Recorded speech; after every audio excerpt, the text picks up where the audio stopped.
Oke, assalamualaikum warahmatullahi wabarakatuh. Perkenalkan, saya salah satu mahasiswa dari Universitas Amikom Yogyakarta. Perkenalkan Mas, nama saya Ridho Zaran Pratama. Saya di sini ingin sedikit bertanya perjalanan bisnis Masnya. Apakah boleh? Boleh, silakan. Oke. Sebelumnya saya ingin bertanya nama Masnya sebelumnya siapa? Kalau nama aku sendiri, nama lengkapnya Cahya Tony Laksono. Masnya ini domisilinya emang aslinya Yogyakarta atau seperti apa? Kalau domisili asli, aku dari Solo.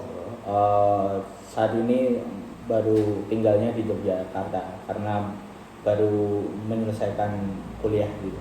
Oh, oke. Eh, Sebenarnya saya juga ingin bertanya apa jenis usaha yang Mas jalani? Kalau sekarang sih aku lebih jualan di perlengkapan bayi ya.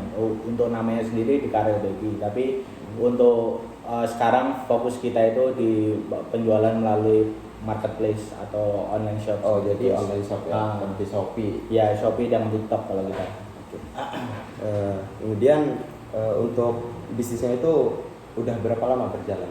Kalau berjalannya sih udah dari COVID itu berarti 2020 bulan Agustus. Bulan Agustus berarti mungkin sekitar 4 tahunan lebih ya. 4 tahunan lebih. Oke.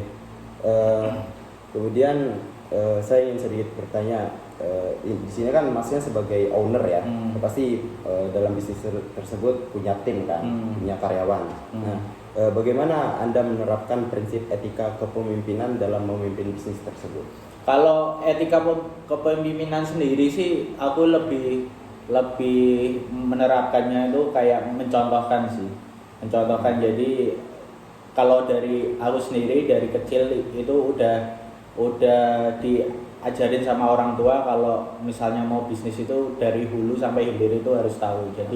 Jadi ketika suatu saat katakanlah si karyawan itu melakukan kesalahan, nah itu kita itu bisa tahu detailnya lah, detailnya harusnya gimana kayak gitu. Jangan jadi pemimpin itu yang nggak tahu apa-apa tapi sukanya cuma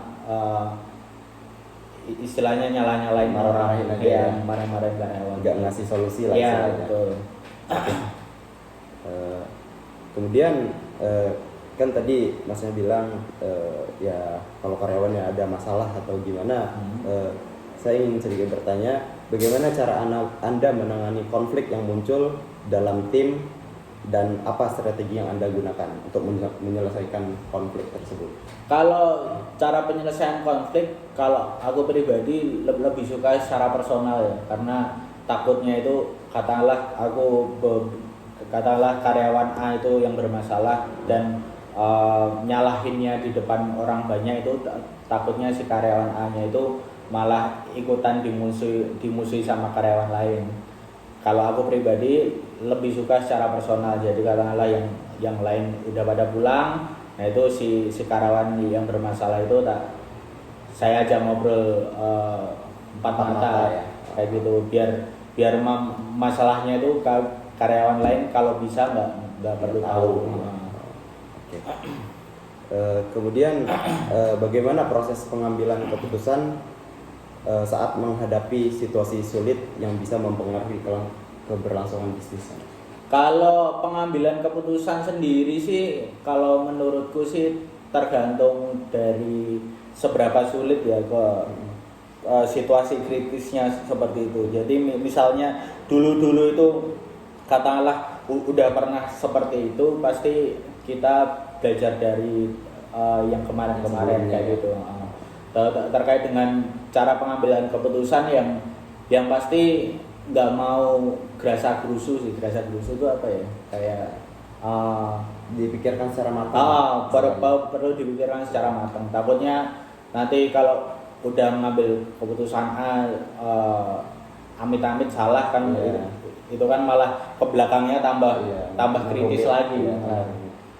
Oke. Kemudian bagaimana Anda memastikan koordinasi yang efektif dan maksudnya ini kayak komunikasi dan kerjasama yang baik untuk mencapai tujuan bisnis yang sudah ditetapkan? Kalau koordinasi efektif, kalau aku dari dulu itu lebih ke mendelegasikan tugas yang pertama. Itu delegasi tugas ke bawahan itu harus secara matang. Kalau misalnya dalam delegasi tugas itu belum berjalan secara matang, pasti kedepannya itu bakalan nggak efektif karena sepenuhnya tugas itu nggak langsung didelegasikan ke karyawan, tapi masih kita sendiri kayak gitu. Kemudian laporan seperti apa yang Anda gunakan untuk memantau dan melaporkan kinerja karyawan secara rutin? Kalau secara berkala atau secara rutin sih, kalau aku pribadi itu pakainya tetap KPI sih, yang itu yang paling sering ya. Kalau misalnya terkait kan, kalau di online shop kan ada admin gitu ya. Nah itu kalau admin dan lain-lain itu biasanya kita itu melihat dari tingkat komplain, terus tingkat persentase balas chat gitu. Performa lah. Ya, performa dari toko, dari Shopee atau dari TikTok kayaknya. Kemudian apa bentuk reward yang Anda berikan kepada karyawan dan bagaimana reward tersebut membantu memotivasi mereka? Kalau bentuk rewardnya sih, kalau dari Karel Baby kan, kalau kita sendiri itu dapat target dari distributor ya, katakanlah sekian ratus juta. Nah itu nanti rewardnya itu karena si karyawan itu bisa packingnya itu tepat waktu, nggak telat-telat. Nah itu biasanya ketika reward dari distributor cair, nah itu nanti misalnya dari distributor itu kita achieve dalam 1 bulan, nah itu nanti biasanya sekian persen itu bakalan kita bagi ke karyawan. Semua karyawan. Berarti itu secara menyeluruh karyawan semuanya? Iya, secara menyeluruh. Kemudian bagaimana cara Anda menangani kesalahan atau pelanggaran yang terjadi di bisnis Anda, dan apa dampak punishment terhadap kinerja tim secara keseluruhan? Kalau kesalahan sih kita lihat dulu ya, maksudnya kesalahan itu terjadi berulang kali atau baru pertama kali. Kalau yang pertama kali biasanya kita itu setengah-setengah, jadi katakanlah dari kesalahan tersebut menimbulkan kerugian katakanlah 100.000. Nah itu biasanya kalau kesalahan pertama kali, nah itu kita sendiri nalangin 50.000 dari karyawan 50.000. Dengan catatan karena apa? Karena kita sendiri juga nggak bisa menanggulangi kesalahan tersebut, karena itu mungkin kesalahan yang benar-benar di luar prediksi ya. Tapi misalnya itu kesalahan yang berulang-ulang, kalau kita lebih ke yang suruh nanggung itu si karyawan. Oh jadi misalkan udah berulang kali, jadi 100% dia. Ya betul. Ya. Kemudian bagaimana Anda menciptakan visi dan misi yang mampu menginspirasi tim Anda untuk bekerja sama untuk mencapai tujuan bisnis? Kalau menciptakan visi misi sih, kalau aku pribadi lebih menjadi role model ya. Role model. Jadi kita itu harus mencontohkan, jadi teladan mana yang bagus, mana yang jelek. Terus kalau misalnya kan, kalau menjadi role model itu harus baik lagi di mata karyawan. Jadi sehingga si karyawan itu bisa nyontoh kita sebagai hal positif kita ya. Betul. Kemudian apa pelajaran terbesar yang Anda dapat dari kegagalan dalam bisnis dan bagaimana hal tersebut mempengaruhi gaya kepemimpinan Anda? Kalau kegagalan dalam bisnis, sejujurnya saya belum pernah merasakan kegagalan, tapi kalau kesalahan, nah itu kalau aku pribadi sih lebih ke mengevaluasi gimana caranya kita tadi mendelegasikan tugas. Soalnya dari dulu ketika awal-awal aku masukin karyawan 1, 2, nah itu banyak miss di situ. Jadi semakin kesini itu aku belajar kalau misalnya mendelegasikan tugas itu harus benar-benar sesuai SOP-nya, gimana caranya efektif dan lain-lain dan itu. Kemudian untuk pertanyaan terakhir, apa saran Anda untuk mahasiswa yang ingin memulai bisnis, khususnya dalam mengembangkan spiritual quotient dan membangun kepemimpinan yang berkelanjutan. Kalau saranku sih dalam memulai bisnis ya buat mahasiswa, menurutku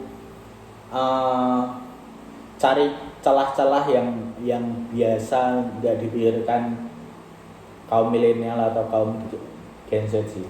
Jadi sebenarnya di dunia ini pun banyak bisnis itu yang bahkan itu nggak sempat terpikirkan oleh siapapun lah. Kan kebanyakan kalau mahasiswa atau kalau milenial atau Gen Z kan kebanyakan yang paling banyak lah itu kan biasanya kan bikin bisnis yang sekalian dia itu membranding diri yang biasanya. Makanya mereka itu pengennya punya bisnis yang katakanlah fashion, katakanlah coffee shop itu kan mereka kalau di tongkrongan tuh merasa keren lah, merasa keren, wah ini owner dari coffee shop mana. Padahal sebenarnya bisnis itu bukan cuma itu. Misalnya temanku di Solo itu ada yang bahkan itu punya bisnis itu sebagai pengepul pemulung. Jadi dari botol-botol plastik itu sama dia itu dicacah, terus dia dijadiin biji plastik, terus di storein ke pabrik plastik kayak gitu. Itu menurutku jauh lebih menjanjikan ya daripada bisnis yang kekinian menurutku kayak gitu. Jadi ya kalau menurutku ya belajar berpikir out of the box aja sih kayak gitu. Berarti kayak istilahnya jangan FOMO lah ya. Ya apa betul. yang Betul. sedang tren sekarang. Betul. Betul. Oke. Sekian aja sih Mas pertanyaan dari saya. Sebelumnya terima kasih banyak Mas sudah memberikan waktunya untuk wawancara saya ini. Oke. Sekian Mas, terima kasih banyak. Sama-sama.